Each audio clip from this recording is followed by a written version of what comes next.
Purnia mirror पर आपका स्वागत है। लोकसभा चुनाव में उम्मीदवारों की दावेदारी को लेकर भारतीय जनता पार्टी में मंथन जारी है। किस उम्मीदवार को कौन सी सीट से उतारा जाए, इसे लेकर बिहार भाजपा सावधानी से आगे बढ़ रही है। मामले से वाकिफ पार्टी के एक वरिष्ठ नेता ने कहा कि राज्य चुनाव समिति की बैठक में पहले ही भाजपा द्वारा उतारे जाने वाले संभावित उम्मीदवारों पर विचार विमर्श किया जा चुका है।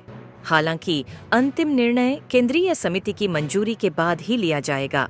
ऐसा बताया जा रहा है कि अगले कुछ दिनों में केंद्रीय समिति की बैठक के बाद उम्मीदवारों के नाम पर पार्टी का फैसला सामने आ सकता है। राज्य में उम्मीदवारों के नाम को लेकर बिहार के दोनों डिप्टी सीएम कोर कमेटी की बैठक के लिए आज नई दिल्ली जाएंगे। इस बैठक में गृह मंत्री अमित शाह और भाजपा अध्यक्ष जेपी नड्डा मौजूद रहेंगे।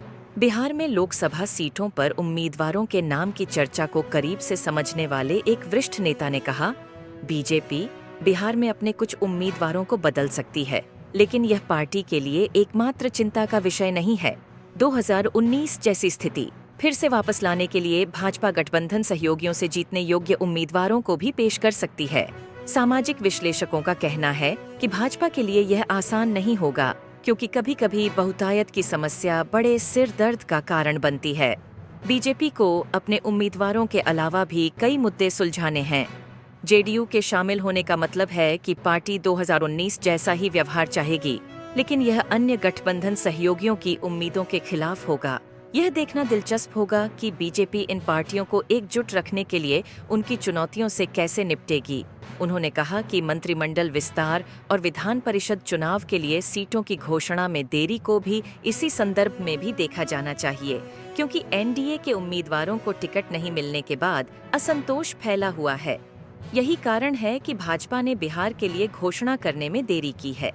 उन्होंने कहा, महागठबंधन में कमोबेश सीट बंटवारे को लेकर यह धारणा प्रबल है कि राजद सबसे अधिक सीटों पर चुनाव लड़ेगा, उसके बाद कांग्रेस और वामपंथी दल होंगे। तीन बड़ी पार्टियों के इर्द गिर्द घूमती अंकगणित राज्य की मुख्यतः त्रिकोणीय राजनीति प्रस्तुत करती है। महागठबंधन के लिए सही उम्मीदवार ढूंढना एक चुनौती होगी, क्योंकि पिछली बार वह केवल एक सीट ही जीत सकी थी, लेकिन इससे उसे यहाँ फायदे की ही है, क्योंकि इस बार के चुनाव में उसके पास खोने के लिए कुछ नहीं है।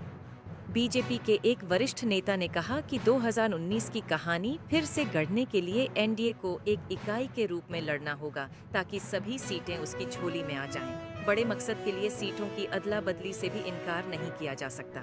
आखिरकार चुनाव प्रधानमंत्री नरेंद्र मोदी के चेहरे और काम पर ही लड़ा जाएगा। आज के लिए बस इतना ही।